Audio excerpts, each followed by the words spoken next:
Finally জাতীয় বিশ্ববিদ্যালয়ে ভর্তি পরীক্ষা চালু হচ্ছে। এই বিষয়টি কিন্তু তোমরা অনেকেই জানো। এই ক্ষেত্রে দেখতে পেয়েছি আমরা ২০২৪-২৫ শিক্ষাবর্ষ থেকে অর্থাৎ তোমাদের থেকে কিন্তু তোমাদের যে জাতীয় বিশ্ববিদ্যালয়ে ভর্তি পরীক্ষার যে কার্যক্রমটা সেটা কিন্তু শুরু হচ্ছে। এই বিষয়টি যখনই শিক্ষার্থীরা জানতে পেরেছে যে আসলে তাদের ভর্তি পরীক্ষার মাধ্যমে জাতীয় বিশ্ববিদ্যালয়ে পড়তে হবে, তাদের মাথা তো রীতিমতো আকাশ ভেঙে পড়েছে। কেননা জাতীয় বিশ্ববিদ্যালয় থেকে এখনো কোনো প্রকার সার্কুলার বা নোটিশ দেয়া হয় নাই যে আসলে তাদেরকে কোনভাবে পরীক্ষা নেওয়া হবে। তাদের যে ভর্তি পরীক্ষায় নেওয়া হবে সেটার কোনো প্রকার সিলেবাস কিংবা তাদের যে আসলে গাইডলাইন বা বুক লিস্ট এই বিষয়ে কিন্তু তারা কোনো কিছু বলে নাই। তবে তোমাদের জন্য যে সুখবরটা হচ্ছে খুব শীঘ্রই কিন্তু এইভাবে একটা নোটিশ কিন্তু জাতীয় বিশ্ববিদ্যালয় থেকে আসতে যাচ্ছে।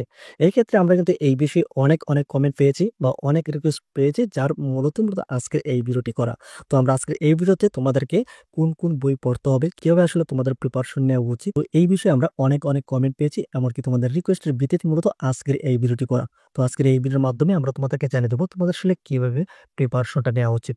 কি বই কিনতে হবে বা কিভাবে প্রিপারেশন নিবে বা কোনো প্রকার গাইড বই তোমাদেরকে কিনতে হবে কিনা বা যেভাবে আসলে ওভারঅল যে প্রিপারেশনটা ভালো হবে সেই বিষয়ে মূলত সঠিক যে অ্যাকুরেট নিউজ সেটা মূলত আমরা আজকের এই ভিডিওর মাধ্যমে তোমাদেরকে আমরা দেবো। সেই সাথে এইখানে তোমাদের যে মার্ক ডিস্ট্রিবিউশন রয়েছে তোমরা কিন্তু অনেকেই জানো না কোন জায়গা থেকে তোমাদের কোন বিভাগ থেকে কেমন আসলে পর্যায়ে তোমাদের মার্ক ডিস্ট্রিবিউশন নেওয়া হবে, এমনকি কত মার্কের পরীক্ষা হবে, এমনকি জিপিএ এর কোনো প্রকার মার্ক থাকছে কিনা, এই সকল ওভারঅল ইনফরমেশন থাকবে আজকের এই ভিডিওতে। আজকের এই ভিডিওটি তোমাদের সকলের জন্য অনেক বেশি ভাইটাল।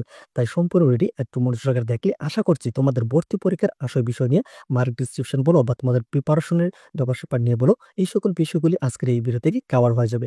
তাই সম্পূর্ণ ভিডিওর সাথে থাকার চেষ্টা করবে। তো চলো আবার আমরা আর দেরি না করে মূল ভিডিওতে যাচ্ছি। তার আগে ছোট্ট একটা রিকোয়েস্ট করবো, এখন যারা চ্যানেল নতুন চ্যানেলটিকে সাবস্ক্রাইব করোনি, প্রতিনিয়ত শিক্ষামূলক সকল আপডেটস গুলোকে পাওয়ার জন্য অবশ্যই তোমরা চ্যানেলটিকে সাবস্ক্রাইব করে রাখো। তো প্রথমত আমরা কথা বলবো তোমাদের মার্ক ডিস্ট্রিবিউশন নিয়ে। তোমাদের এইখানে সাবজেক্ট ওয়াইজ কিন্তু মার্কগুলিকে আলাদা করে নেওয়া আছে, এমনকি গ্রুপ ভিত্তিক এখানে তোমাদের সাবজেক্টগুলিকে এখানে গ্রুপ ওয়াইজ বিভিন্ন রকমের কিন্তু মার্ক ডিস্ট্রিবিউশন নিয়ে এটিকে সাজানো হয়েছে। এই ক্ষেত্রে তোমাদেরকে এই বিষয়টিকে আগে থেকে জানতে হবে, তা না হলে কিন্তু তোমাদের প্রিপারেশনে ভালো একটা জুড়বা সেই প্রস্তুতিটা কিন্তু তোমরা নিতে পারবে না। সেক্ষেত্রে তোমাদেরকে আগেই মার্ক ডিস্ট্রিবিউশনটা কিন্তু আগে থেকে ভালোভাবে জানতে হবে। তো সেজন্য আমরা তোমাদেরকে এখনই জানিয়ে দিচ্ছি এই বিষয়টি।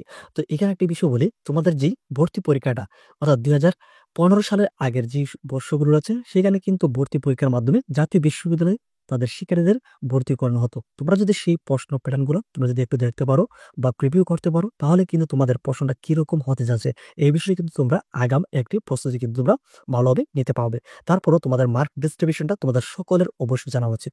তো এখন আমরা এখানে একটা লিস্ট দেখেছি। তো আমরা এখানে দেখতে পেয়েছি এখানে তোমাদের যারা মানবিক বিভাগ রয়েছে বা ব্যবসা শাখা রয়েছে বা তোমাদের বিজ্ঞান শাখা রয়েছে, তোমাদের ৩ টা বিভাগেরই এখানে আমরা দেখেছি এখানে লিস্টে। তো এই বিষয়টি এখন আমরা তোমাদেরকে জানিয়ে দিচ্ছি। প্রথমত আমরা দেখাচ্ছি মানবিক বিভাগ থেকে, তারপর আমরা আসবো ব্যবসা শাখা, এমনকি বিজ্ঞান শাখা থেকে এই বিষয়ে আমরা সিরিয়ালি যাবো।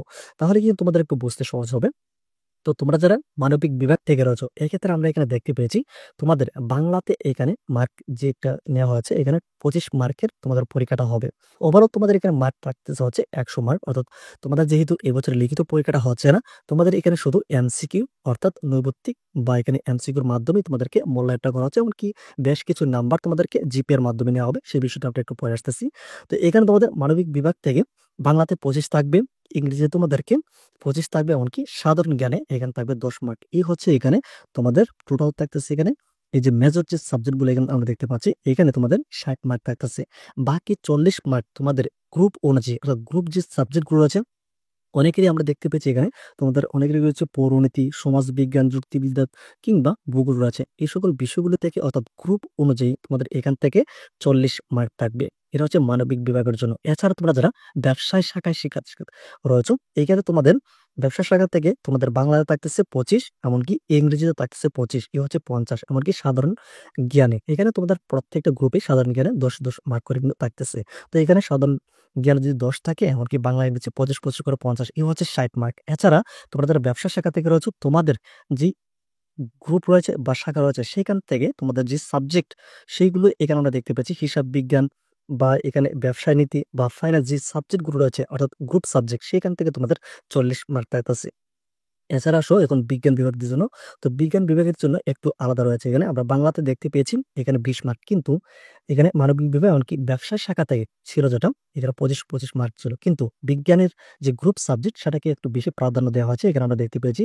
তো বিজ্ঞানে তোমরা যারা রয়েছে এখানে বাংলাতে তোমাদের থাকতেছে 20 মার্ক, এমনকি ইংরেজিতে থাকতেছে 20 মার্ক, এমনকি এখানে তোমাদের যে সাধারণ জ্ঞানটা, সাধারণ জ্ঞান 10 মার্ক থাকতেছে। এখানে তোমাদের যে মেজর যে সাবজেক্টগুলো রয়েছে বা কম্পালসারি, এখানে তোমাদের থাকতেছে 50 মার্ক। এটা হচ্ছে 50 মার্ক, এমনকি বাকি যে 50 মার্ক এটা হচ্ছে তোমাদের যে গ্রুপ ভিত্তিক যে সাবজেক্ট রয়েছে, যেমন হচ্ছে পদার্থবিজ্ঞান, রসায়ন, বা অনেকের রয়েছে হায়ার ম্যাথ, আবার অনেকের রয়েছে জীববিজ্ঞান। এই সকল বিষয়গুলিতে তোমাদের 50 মার্ক থাকবে। তো দেখা গেছে তোমাদের গ্রুপ অনুযায়ী যে সাবজেক্টগুলো রয়েছে সেটা সেগুলো তোমাদের সবারই পারার কথা। এই বিষয়গুলো যদি একটু বেসিক একটু নলেজ থাকে তাহলে কিন্তু তোমাদের এই যে ভর্তি পরীক্ষার এটা কিন্তু অনেকটাই কিন্তু কাটিয়ে উঠতে পারবে। তো এইখানে ওভারঅল যে বিষয়টি হচ্ছে, এই বছরে তোমাদের লিখিত পরীক্ষাটা হচ্ছে না, সম্পূর্ণ হচ্ছে এমসিকিউর উপরে। এখানে তোমাদের টোটাল 200 মার্কের পরীক্ষা হবে।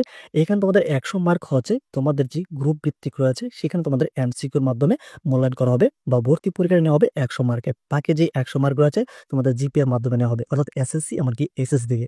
তো তোমাদের এখানে তোমরা যারা মানবিক শাখা রয়েছে বা ব্যবসায়ের শাখা রয়েছে, এমনকি বিজ্ঞান শাখাতে রয়েছে, তোমাদের প্রত্যেকেই 100 মার্কের পরীক্ষা দিতে হবে। এখানে তোমাদের বিভিন্ন সাবজেক্ট কিন্তু এখানে রয়েছে, বিভিন্ন সাবজেক্টে কত নাম্বার করে তোমাদেরকে মার্ক ডিস্ট্রিবিউশনে সাজানো হয়েছে। এই বিষয়টি আমরা একটু আগে তোমাদেরকে বললাম, কোন কোন সাবজেক্টে কেমন তোমাদের মার্ক রয়েছে এই বিষয়টি। তো আশা করছি বিষয়টি ক্লিয়ার। এখন আসো তোমাদের যে বাকি যে 100 মার্ক রয়েছে সেটা আসলে কিভাবে নেওয়া হবে। তোমাদের সেটা নেওয়া হবে এসএসসি এমনকি এসএসসি দিকে। তো তোমাদের সর্বশেষ যে পাবলিক বা বোর্ড পরীক্ষাটা হয়েছে সেখান থেকে বেশি তোমাদেরকে প্রাধান্য দেওয়া হবে, অর্থাৎ তোমাদের এসএসসি থেকে বেশি মার্ক বা জিপিএটা নিয়ে তোমাদের মেধাস্থানটা নির্ণয় করা হবে। এখানে আমরা দেখতে পেয়েছি তোমাদের এসএসসি থেকে নেওয়া হবে 40%, এমনকি সর্বশেষ যে বোর্ড পরীক্ষা হয়েছে এইচএসসি সেখান থেকে নেওয়া হবে 60%। এখানে তোমাদের 100% বা শতকরা হিসাব করে তোমাদের যেই পরীক্ষাটা হয়েছে এখানে, বা তোমাদের যে এমসিকিউর মাধ্যমে পরীক্ষাটা নেবে, এখান থেকে তোমাদের যাদের আসলে পরীক্ষাটা একটু ভালো হবে, এমনকি তোমাদের যে জিপি যোগ্যতা রয়েছে সেটার উপর একটা কম্পিটিশন করে তোমাদের মেধাস্থানটা নির্ধারণ করে দিবে। এটা হচ্ছে আসলে বেসিক একটা নিয়ম রয়েছে। এখন আসো তোমাদের আসলে এই ভর্তি পরীক্ষা দেওয়ার জন্য বা ভর্তি পরীক্ষাতে ভালো করার জন্য তোমাদের আসলে কি করণীয়, প্রিপারেশনটা এখন তোমাদের কিভাবে নেওয়া উচিত, বা কোনো প্রকার কিন্তু এখনো সিলেবাস দেয়া নেই। তো এখানে আমরা তোমাদেরকে একটা কথা বলবো। তো আমরা দেখতে পেয়েছি বিভিন্ন যে বিশ্ববিদ্যালয়ে যে ভর্তি পরীক্ষা হয় সেখানে কিন্তু অনেক ধরনের কম্পিটিশন থাকে, কিন্তু জাতীয় বিশ্ববিদ্যালয়ে কিন্তু এতটা কিন্তু কম্পিটিশন হবে না। বা তোমরা যারা এই প্রিপারেশন নিয়ে একটা চিন্তা করতেছো সেক্ষেত্রে আহামরি এতটাও কিন্তু তোমাদের হার্ড প্রশ্ন আসবে না। এর ক্ষেত্রে যদি তোমাদের বেসিকটা যদি স্ট্রং থাকে থাকে তাহলে কিন্তু তোমরা সকলেই পাস করা যাবে, কিংবা তোমরা কিন্তু ভালো একটি সাবজেক্ট, ভালো একটি খরচ কিন্তু পেয়ে যাবে। এক্ষেত্রে তোমাদের কোনো প্রকার চিন্তা বা টেনশন করার বা বাড়তি টেনশনের কোনো কারণ নেই। তারপর তোমাদেরকে যে বিষয়টি মাথায় রাখতে হবে, যেহেতু এখন জাতীয় বিশ্ববিদ্যালয় তোমাদের এই বিষয়ে কোনো প্রকার সার্কুলার দেয় নাই, কোন কোন সিলেবাস অনুযায়ী বা কিভাবে তোমাদের যে প্রশ্ন প্যাটার্নটা হবে এই বিষয়ে কিন্তু এখনো কোনো প্রকার সার্কুলার দেয় নাই। যে বিষয়টি আসলে আমরা তোমাদেরকে সাথে সাথে জানাবো। এখন আসো তোমাদের আসলে কিভাবে আসলে প্রিপারেশন নেওয়া দরকার। আমরা তোমাদেরকে বলছি, তোমাদের যেভাবে প্রিপারেশন নেওয়া দরকার, তোমরা অনেক বাজারে অনেক বড় বড় বই পাবে বা মোটা বই পাবে। সেই ক্ষেত্রে ওই বিষয়গুলো যদি তোমরা যাও সেক্ষেত্রে তোমরা কিন্তু অনেকটাই হতাশ হয়ে যাবে। সেক্ষেত্রে দেখা গেছে ওই বইগুলো তো আসলে প্রশ্ন আসবেই না।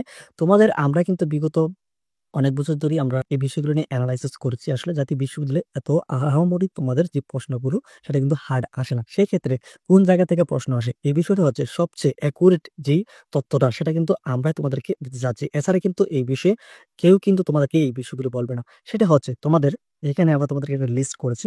তোমাদের এসএসসি থেকে তোমাদের যে বাংলা ব্যাকরণ রয়েছে বা বাংলা যে সাহিত্য পাঠ রয়েছে, তোমাদের যাদের আসলে বেসিকটা তোমাদের যা স্ট্রং রয়েছে, তো তোমাদের আর কোনো চিন্তাই নেই, তোমাদের কোনো বই পড়া দরকার হবে না। কারণ হচ্ছে তোমাদের যাদের এসএসসি এমনকি এইচএসসি যে বইগুলো রয়েছে সেই বিষয়গুলোতে তোমাদের যাদের আয়ত্ত একটু বেশি রয়েছে, সে এতে কোনো প্রকার বই আর দরকার হচ্ছে না, জাস্ট একটু তোমরা রিভাইজ দিতে থাকো। তাহলে কিন্তু তোমাদের যে জাতীয় বিশ্ববিদ্যালয়ের যে ভর্তি পরীক্ষার জন্য ফুলফিল একটা কিন্তু প্রিপারেশন হয়ে যাচ্ছে। তো এখানে তোমরা কি কি বই পড়বে সেটা আমরা একটা লিস্ট করছি। তোমাদের এসএসসি বা 9-10 যে বাংলা ব্যাকরণটা রয়েছে এটা আসলে আমি দেখতে দিচ্ছি যারা আসলে চাকরির প্রিপারেশন নেয় তারা কিন্তু দেখা গেছে যে বাংলা ব্যাকরণ 9-10 যে বাংলা ব্যাকরণ বইটা রয়েছে এটা কিন্তু তারা ফলো করে। তো এই বইটা যারা আসলে ফলো করতে পারবে বা তাদের যদি বাংলা ব্যাকরণ বইটা, তা বাংলার বিষয়ে আর কোনো ধরনের প্রবলেম থাকার কথা না। এছাড়া তোমাদের বাংলা প্রথম প্রথাকৃত বা সাহিত্য বা বিভিন্ন ধরনের এখানে রয়েছেন বাংলা যে সাহিত্য পাঠ রয়েছে, কিংবা অনেকগুলো তোমাদের সাহিত্য পাঠ রয়েছে যে বিষয়গুলো তোমরা একটু দেখতে পারো। এছাড়া আসো তোমাদের ইংরেজির ক্ষেত্রে, তোমাদের ইংরেজির ক্ষেত্রে দেখা গেছে তোমাদের 9-10 যেগুলো আসলে পড়ে আসছো বা এসএসসি তে তোমাদের যে আসলে সিলেবাসে ছিল সেভাবে একটু একটু তোমরা রিভাইজ করে থাকো বা প্র্যাকটিস করে থাকো। এইগুলোর মধ্যে দিয়ে আসলে তোমাদের দেখেছি আমরা আসলে অনার্স মাস্টার্সে আমরা বিষয়গুলো দেখেছি যে দেখা গেছে এখানে তোমাদের যে ইংলিশের বিষয় আছে, তোমাদের গ্রামাটিক্যাল যে বিষয়টা, যে সিলেবাস অন্তর্ভুক্ত রয়েছে, এটাই কিন্তু দেখা গেছে অনার্স লেভেলে বা মাস্টার্স লেভেলে এর একটু অ্যানালাইসিসটা একটু বাড়ানো হয়ে থাকে। তারপর কিন্তু মোটামুটিভাবে এসএসসি এমনকি এসএসসির যে ইন্টার এই বিষয়গুলি কিন্তু অন্তর্ভুক্ত থাকে। মেইন বিষয়টি হচ্ছে সেখানে এই বিষয়গুলি তারা যারা আসলে একটু ভালোভাবে পড়বে, এখান থেকেই হচ্ছে তোমাদের পুরো যে জার্নিটা সেটা কিন্তু এখান থেকে শুরু হচ্ছে। এই বিষয়গুলি তোমরা পেলে, অর্থাৎ এগুলো তোমাদের পাঠ্যপুস্তক অনুযায়ী কিন্তু রয়েছে। এক্ষেত্রে অনেকে তোমরা একটু প্রশ্ন করতে পারো, তোমাদের সাধারণ যে জ্ঞানটা সেটা আসলে তোমরা কিভাবে পড়বে বা কোন জায়গা থেকে প্রিপারেশন নেবে। তো এখানে একটা হচ্ছে তোমাদের সাধারণ জ্ঞানের জন্য এখানে আমরা দেখতে পাচ্ছি কারেন্ট অ্যাফেয়ার্স রয়েছে, সেটাকে পড়তে পারো, বা এখানে অনলাইন ম্যাগাজিন রয়েছে, বা ইন্টারনেটে কিন্তু অনলাইনে কিন্তু তোমরা অনেক ধরনের সাধারণ কিন্তু জ্ঞান পেয়ে যাবে, সেই বিষয়গুলো তোমরা ফলো করতে পারো। এছাড়া তোমাদের জন্য আরেকটি বিষয় হচ্ছে, যদি তোমরা একটু বইয়ের দিক দিয়ে যদি তোমরা সাজেস্ট চাও, সেক্ষেত্রে আমরা তোমাদেরকে বলতে পারি, এখানে তোমরা জয়কলি নামে একটি MP3 গাইড রয়েছে, সেই বাজারে কিন্তু অ্যাভেলেবল রয়েছে, সেই গাইডটা তোমরা পড়তে পারো সাধারণ জ্ঞানের জন্য। তো এর চেয়ে আর কোনো ধরনের বই কিন্তু হচ্ছে না। তোমাদের যে একাডেমিক বই রয়েছে, আমরা আবার তোমাদেরকে এই বিষয়টিকে প্রিভিউ করে দিচ্ছি। তোমাদের এসএসসির যে 9-10 এর যে বাংলা ব্যাকরণ বইটা রয়েছে, এটা তোমরা অবশ্যই পড়বে। এখান থেকে তোমাদের সকল প্রশ্ন পেয়ে যাবে। এছাড়া বাংলা সাহিত্য পাঠ রয়েছে, এই বিষয়গুলো তোমরা একটু দেখবে। এমনকি তোমাদের ইন্টারের যে সাহিত্য পাঠ রয়েছে, এই বিষয়গুলো একটু দেখবে। তো বাংলা এমনকি ইংরেজির এই বিষয়গুলো তোমাদের একাডেমিক যে বইগুলো রয়েছে, এই বিষয়গুলো ক্লিয়ার করলে আশা করছি আর কোনো ধরনের বই তোমাদের পড়া লাগছে না। এই বিষয়গুলো থেকে তোমাদের প্রশ্নগুলো আসবে। আর সাধারণ জ্ঞানের জন্য আমরা তো বন্ধুদেরকে বললাম, তোমাদেরকে এখানে জয়কলির MP3 গাইড রয়েছে, সেই গাইডটা তোমরা ফলো করতে পারো। এখানে কিন্তু অনেক বেশি বেশি কিন্তু প্র্যাকটিস রয়েছে, সেই বিষয়গুলো তোমরা অনুসরণ করলেই হবে। এছাড়া তোমরা কারেন্ট অ্যাফেয়ার্স পড়তে পারো, সাপ্তাহিক এমনকি মাসিক যে কারেন্ট অ্যাফেয়ার্স গুলো রয়েছে সেই বিষয়গুলি। এটা হচ্ছে তোমাদের এখান থেকে গেছে, এখানে 60 থেকে 70 মার্কস তোমরা কিন্তু এখান থেকে গ্যাদার করতে হবে। তারপর তোমাদের যে গ্রুপ ভিত্তিক সাবজেক্ট রয়েছে, এই বিষয়টি তো আমরা তোমাদেরকে বললাম, এখানে তোমাদেরকে প্রায় 50% মতো মার্ক রয়েছে। এটাকেও তোমাদেরকে ভালোভাবে পড়তে হবে। অর্থাৎ তোমরা যে বিভাগ থেকে রয়েছে, মানবিক শাখা হতে গেলে মানবিক বিভাগের যে সাবজেক্ট রয়েছে সেই বিষয়গুলো তোমরা একটু পড়বে। এমনকি ব্যবসা শাখা, বিজ্ঞান শাখা থেকে এই বিষয়গুলি থেকে একটু যদি তোমরা চোখ বিলে যাও, সেই থেকে যে এইটাই হচ্ছে তোমাদের জন্য এনাফ। তাই বিশ্ববিদ্যালয়ের যে ভর্তি পরীক্ষাটা এতটাও কিন্তু হার্ড হবে না। এই বিষয়গুলি হচ্ছে তোমাদের সবচেয়ে বেসিক। তো এই বেসিকটা যাদের আসলে স্ট্রং থাকবে, তোমরা কিন্তু সকলেই 12টি কলেজ 12টি সাবজেক্ট কিন্তু পেয়ে যাচ্ছ। তারপরে এই বিষয়ে কিন্তু সার্কুলারটা চলে আসবে। সার্কুলারটা আসলে আমরা তোমাদেরকে বলতে পারবো তোমাদের কিভাবে আসলে প্রিপারেশনটা আরো ভালোভাবে জোরদার করতে পারবো বা ভালোভাবে স্কোর করতে পারো। তো তোমাদের কত মার্ক পেলে পাস তোমরা কবে, এই বিষয়গুলো তোমাদেরকে আমরা আরো পরবর্তী ভিডিওতে আনুষঙ্গিক বিষয়গুলো নিয়ে আমরা তোমাদেরকে ইনফরমেশন দেওয়ার চেষ্টা করবো। সেজন্য অবশ্যই তোমরা চ্যানেলটিকে সাবস্ক্রাইব করে রাখো।